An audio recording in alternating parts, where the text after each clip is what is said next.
Hey everyone, this is Kenny Coins with Marathon Money. I hope everybody's having a wonderful day by the time they see this.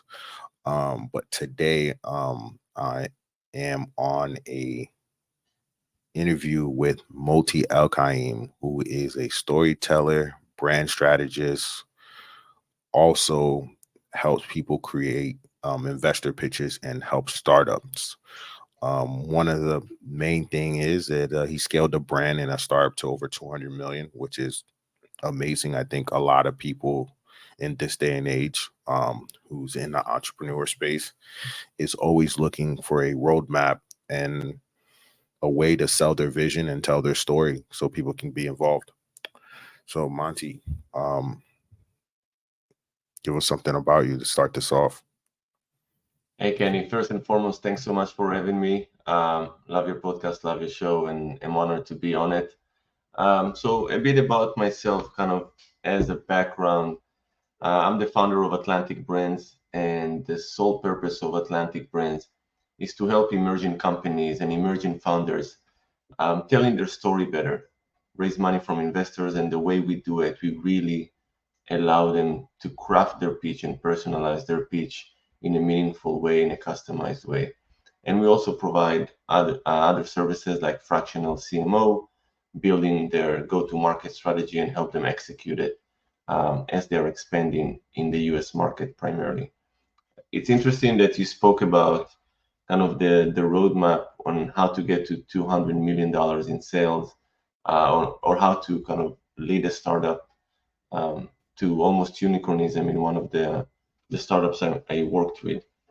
Um, I think the key thing to do so is to really find the truth about your company, your unique value proposition, not just be a trend chaser, not just do everything that everyone else is doing. Understand your relevancy in the market and then communicate that relevancy, your story, and deliver content that is meaningful to your audience. Don't just sell what you do, drive meaning to your audience and allow your audience to understand how the things you're doing are transforming the processes by which they are working.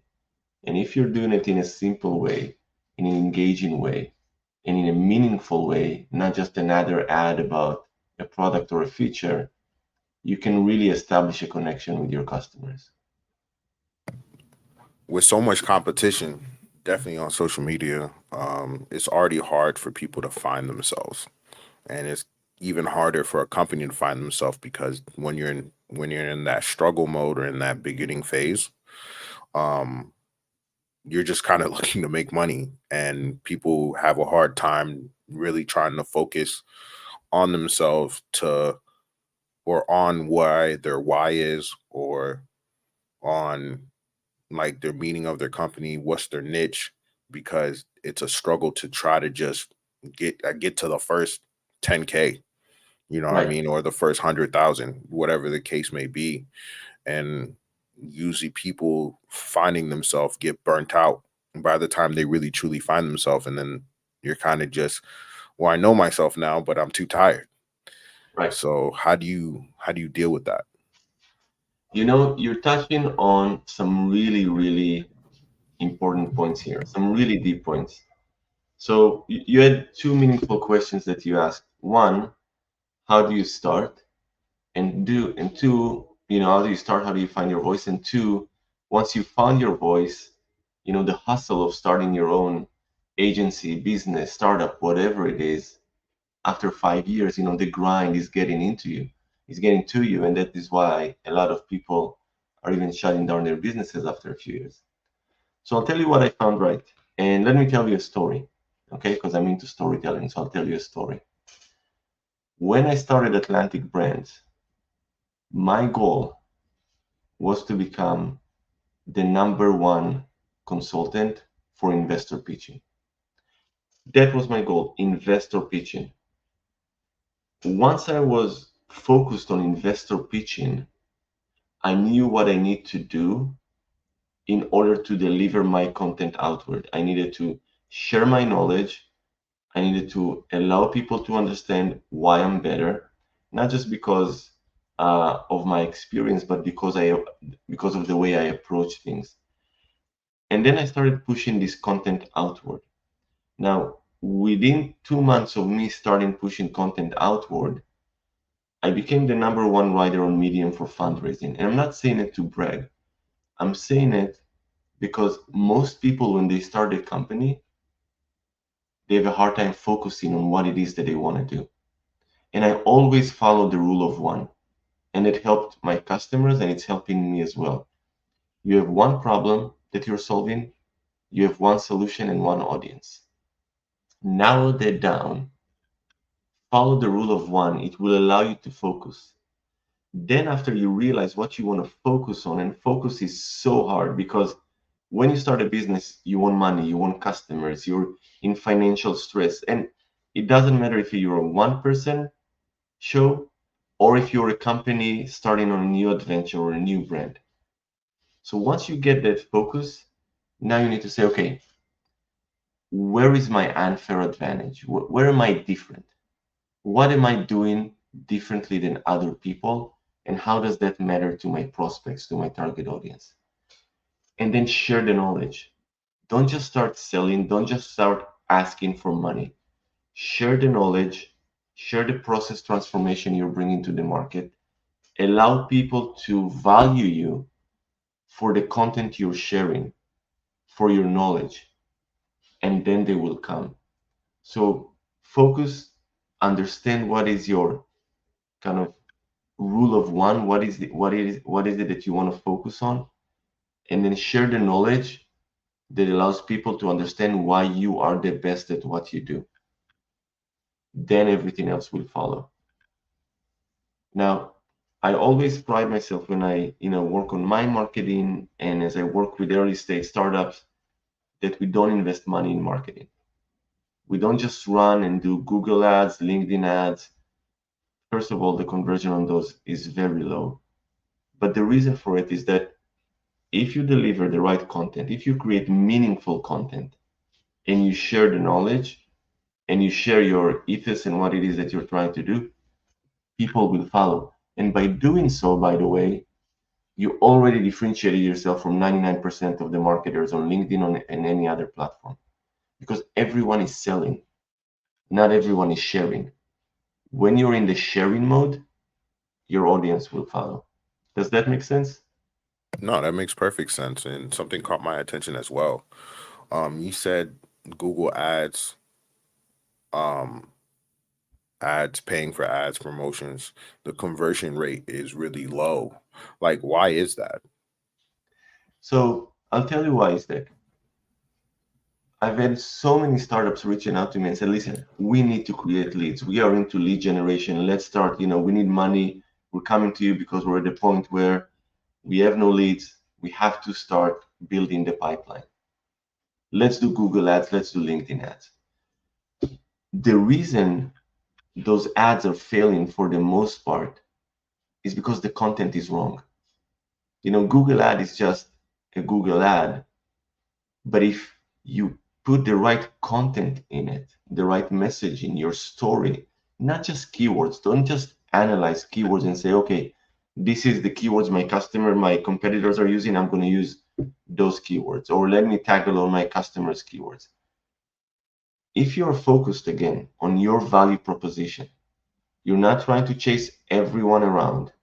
You're focused on delivering what you do best and why you matter, then your ads are going to convert better. Then your newsletters are going to convert better. Then your social media is going to convert better. And you can easily build a database of prospects, start creating powerful newsletters, and newsletters are converting when you have the right content. You can do social posts for free without pumping in money for ads, and that content will convert. So the reason people are failing or companies are failing with their ad campaigns is simply because they don't have the right content.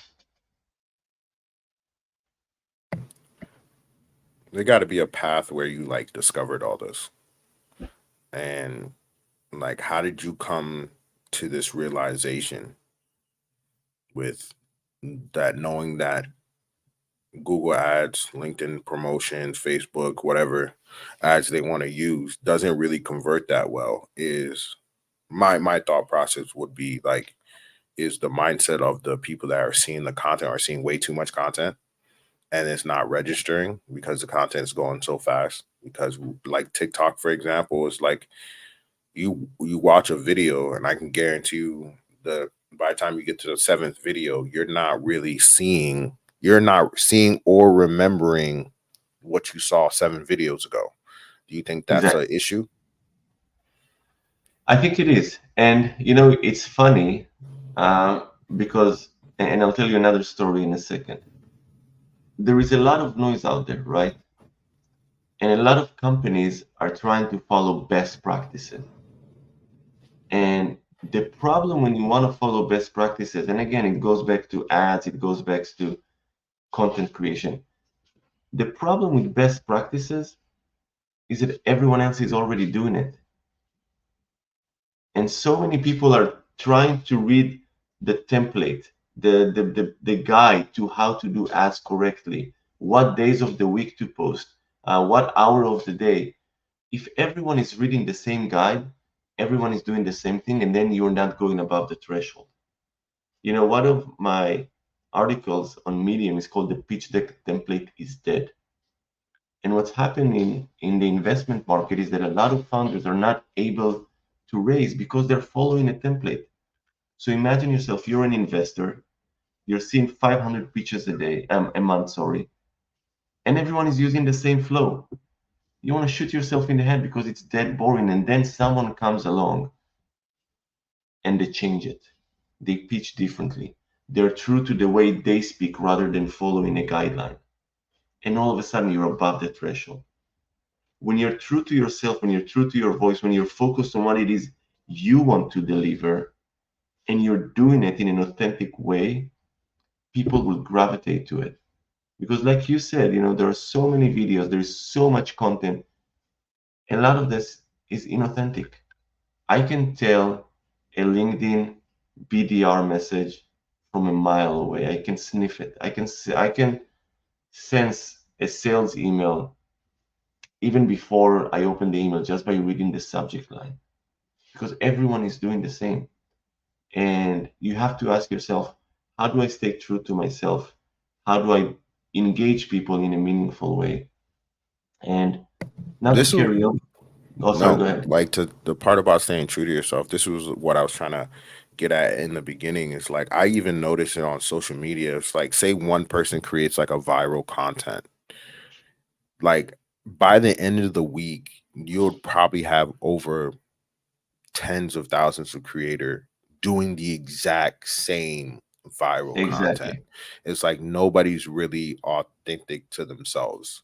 It's like either they're watching the viral content and basically getting their views off of somebody else.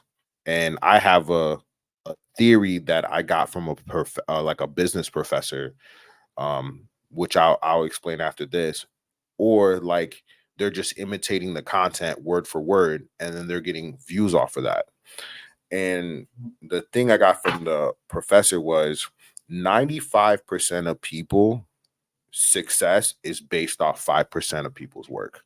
He said like majority of people is only going to see success or eat out of the pie based off of somebody else who's in the top 5%. Most people rarely anybody is going to be truly successful on their own. It's always going to be off of somebody else. I don't know if you believe that or you see the So world that way. I don't. First of all, I agree with the statement, but I don't see the world that way. So a lot of people are going to try to piggyback off of your content success, whatever it is. That's fine. But I don't worry about the 95% of people. Let's say I'm building my own brand now. I'm building my own business. And that's exactly the mindset that differentiates those who are successful in the long run from those who are just pads, who are going to work off someone else's success, but it's not going to carry for the long run. if you want to create something on your own, if you really want to build your own brand, then at some point in time, you have to deliver yourself. At some point in time, you have to be unique. By the way, I bet that if you ask that professor, who do people remember, the 5% or the 95% of people who piggyback off of the 5% success? We'll go with the 5% because you're the creator. You are the one who is making the effort. You are the one who is paving the road, who is removing the boundaries.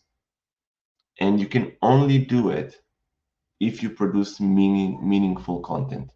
So, my word, my It's not advice for, oh, sorry, go ahead. no, it's like it's not just like just about meaningful content. It's just like even businesses, like nowadays, it's like somebody will create a unique business, and in the investment world, or in just the business world, or just reality, is people are saying, oh, that's easy to replicate. I might not make money as the first guy did it, but I'll make some money. What I mean? And I think we're living in an era where it's like, what, I don't need to come up with the idea. I'll just copy somebody else's, and then we get so much of that. And I feel like that's the We, reason why a lot of things don't work. we are getting a lot of that. Look, we have Uber and we have Lyft, right? Two big companies. Uber started, then Lyft came say, oh, ride sharing model. Let's do another ride share company, right? Yeah. And then we have, I don't know, let's give an example, dating apps, right? We have so many dating apps that are popping up like crazy. But let's go back to the 5% who are really successful. The 5% who are really successful are seeing something that someone is doing and are saying, I can either ride on it or I can make it better.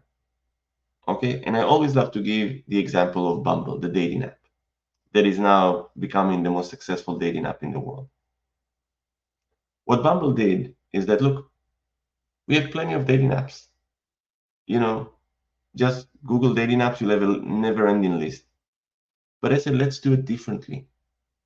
Let's go about it with a process transformation that now are in control and they decide to start the engagement. Now, it seems like a very small difference, but it's monumental. And the reason it was successful and they are now outplaying every other dating app on the planet is because they did a process transformation. They saw something. They're not piggyback off of other dating apps, but they're saying, look, there is a market here. We want to penetrate this market, but we believe we can do it better by changing the process transformation. And that is how you elevate yourself to the next level. So you're right. There are industries, there are first two markets, there are second two markets, and there are third two markets. Everyone trying to take a bite of something that the entrepreneur, the first to market player, was able to achieve. And that's fine. That's business. That's the world we're working in. But to really elevate yourself above the rest, you need to understand what it is that you're doing differently. Let's take investor pitching. Again, why was I able to become the number one writer on Medium on fundraising within 2 months? There's so many people writing about fundraising on Medium. There's so many consultants that are doing investor pitching because my approach to it was different. I said, look, everyone is using the pitch deck template. I'm not the first investor pitching consultant out there. There were many before me, but I came to it and said, look, everyone is following a template. I'm doing a different approach. I built a pitch cycle that is focused on engagement first and connection with the investor through storytelling rather than a very technical flow of pitch. And I build on engagement rather than on product delivery or whatever it is the other consultants are doing. So it's okay not to be first to market, but it's better to bring yourself and your differentiator into the mix because that is what will allow people to go after you and ditch the first player. Like on that subject that you're talking about, that it's okay not to be first to market. I was actually reading a book called 22 Marketing Laws. And in the book, around like the third law, it says if you're not first to market and you're not second, what you need to do is you need to create your own category, which Bumble did. Bumble created their own category, women first, and then go from there. Is that something that I see, that the example that you use, that Bumble created their own category? Say, okay, this is a women first reply app. I mean, that's a creating their own subcategory and then be first in that. Is that what you're kind of trying to tell people to do as well? Yes, but in different words. I'll tell you, I have a problem with kind of creating a category. It became a buzzword that I see a lot of founders use in order to make themselves sound attractive. So rather than saying create a new category, I like to focus on process transformation. What is working in the market today or what is not working? And how are you changing the process? The reason I like to focus on process transformation is because that's scalable. A dating app by itself is not scalable. The, or just launching another dating app by itself is not going to be scalable. If you're changing the process by which people approach something and that makes things better for your audience, then you have hit the home run. And you always need to think about what is it that in the process we're doing different and why does it matter to my audience? And when you're focusing on that process transformation, and if you're going to communicate it well, then you're golden. And just to shift it a little bit to be more about you, um, how do you think you became you? Um, that's a loaded question. I'll tell you a story. I started my master's degree in Columbia University in strategic communications. And you get to Columbia, you're excited you got into Columbia, especially in master's program, and but you're also anxious. You're going to surround yourself with really smart people. And I got into the class, and I will never forget this exercise. Our professor, Sean McIntosh, did. He gave us this book to read, and he said, read the first 20 pages in chapter one and summarize it for me. He gave us the book. I'm going home. I'm reading the book, and I'm like, I'm screwed. I don't understand anything. The language was so high. It was so intense. I just couldn't figure out what is going on those first 20 pages. I was overwhelmed with the language. We came back to the class the week after, and Professor McIntosh is coming into the class, and he goes like, okay, who wants to do the summary of the first 20 pages of the book? No one raises their hand. And he goes like, come on, guys, you're in a master's program. You have to participate. Raise your hands. Who wants to do the summary, the one-page summary?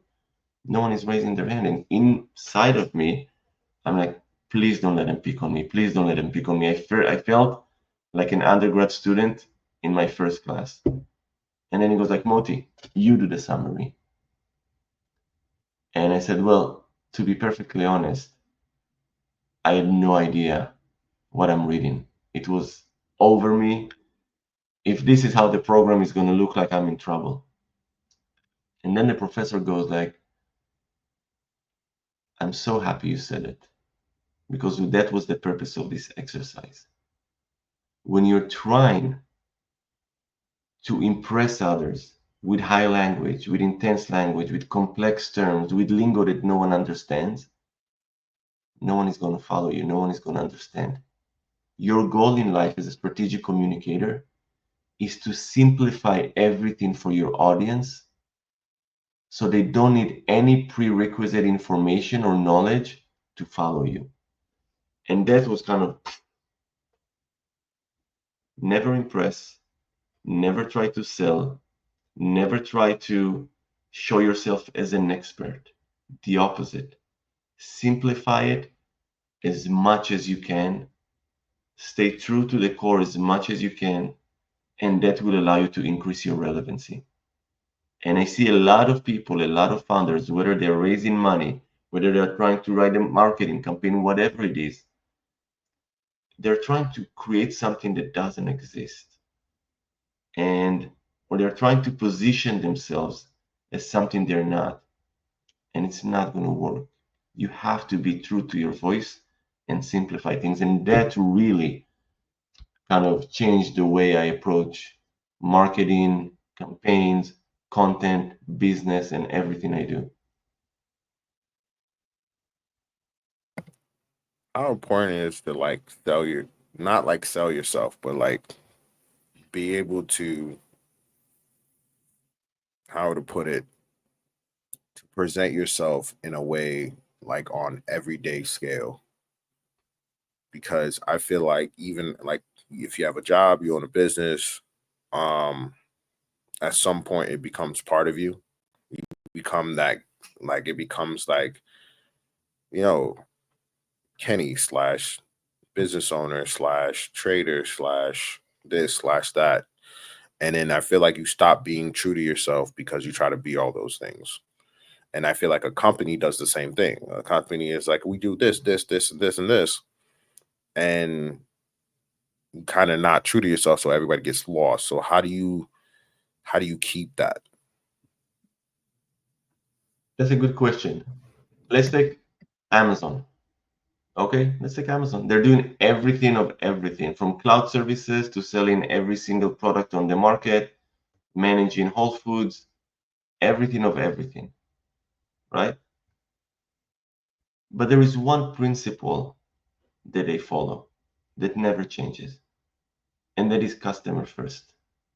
Whatever it is you're doing, it's customer first. The customer experience must be above everything. We design everything to put the customer first. Think about yourself that way. I know who I am and how I want to be perceived and what are the services I offer. Stick to that core and everything will build off of it. So now we're expanding Atlantic Brands from just an investor pitching agency to a full hub for startups that providing services of everything they need for their run, whether it is financial consulting, go-to-market strategies, investor pitching, branding, whatever it is.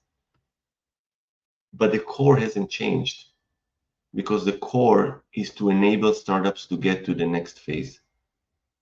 And once you go back to the rule of one problem, one solution, one audience, if you focus on that, it's going to be very easy for you to stay true to yourself and be able to easily define yourself.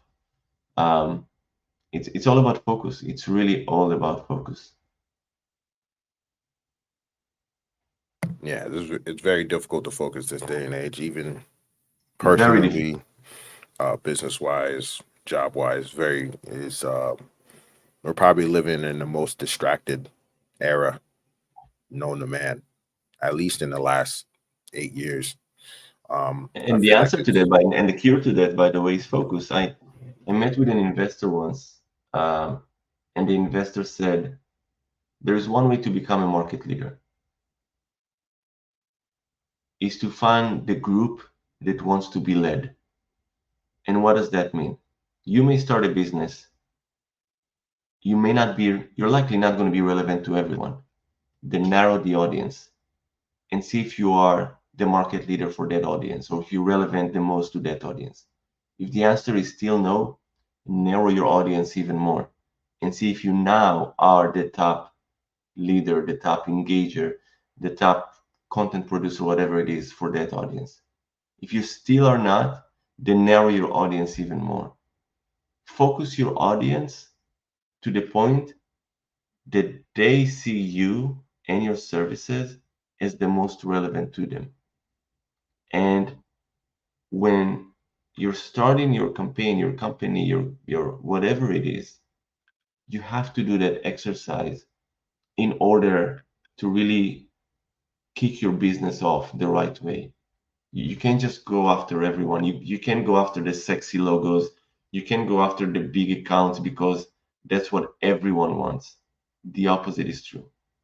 Start even with the small accounts. Find the right accounts that are going to convert, and they're going to make you feel good because you're going to get one yes after the other. And once you find that relevancy, that matching point, again, you're golden. Auntie, I really appreciate you coming on here, man. I think you dropped some wonderful wisdom and gems on the show. But I want to know what your like daily life is look like as a CEO, as a founder. Like you done incredible things. You took a startup to 200 million. You done that. Now you have your own business that you're turning into a full scale startup. What is that the day to day like? Because I think a lot of people that even trying to better their life struggle with that. Yeah, well, the day to day is restless, to be honest. Um, it's, but the way I go about it is, I have three kids, and my kids are always the priority. So I know that I also run a business, and running a business is a 24/7 job. So I'm really, really, really uh, mindful of the fact that, look, I'm waking up at 6 a.m. I'm starting to work, getting the kids ready to school. They're off to school. They're back to school. I'm with my kids. 5 to 8 until they go to bed. Well, they never go to 8. I wish they would go to bed at 8. They never listen to me. 5 to 9, whatever it is, I'm with my kids. They go to bed. I'm back at work. There is no easy way about it. Um, you just have to hustle because no one else is going to do it for you. If you're not going to produce, no one is going to produce for you. Um, and you have to keep it in mind. Some people speak about work-life balance. That's great. They look at it in a sense of, if I'm work-life balance mean I need to work until 5, and from 5 I'm with my family. To me, work-life balance is very different. If you enjoy what you do for your work, it doesn't matter if you own a company or you work for a company. If you enjoy it, if you're satisfied with what you do, you can work 20 hours a day and you'll still be happy. You can work 18 hours a day, be with your kids for the rest, you'll still be happy because you're enjoying what you do. So find that work life balance that, one, your work makes you happy, your personal life makes you happy, and then everything will jive. Monty, I appreciate that. Thank you so much. Um, you have any like social media handles that you want me to reach out? I know I got your Atlantic Brands website, but Yeah. anything you want to put out there? Yeah, I mean, you can follow me on LinkedIn, Moti Elkaim. You can easily find me. You can engage over there. Feel free to send messages. I really love to communicate through LinkedIn. But Kenny, I'll tell you this: I've been a guest on many, many podcasts and shows. I really love the way you interview. I follow you, and I really enjoy this session together. So, wishing you best of luck. I love the way you're approaching things. And man, I appreciate that, man. I'm trying to do something different, just like you said. Trying to, I think, I decided yesterday that I want to turn like Marathon Money into like a educational hub, like where people like you who, you know, you're not like super famous or anything like that, but you're doing your own thing, you're in your own world. You you built something huge, and you're trying to build something else huge, and a lot of people don't know that. It's a lot of people are very silent on how they move, but it doesn't mean that they're not successful. And there's a lot of things people can learn. So I appreciate everybody for listening. It's Marathon Money and people that are viewing this. I appreciate that too. Subscribe to YouTube and then sign up for Marathon Money Plus. Peace.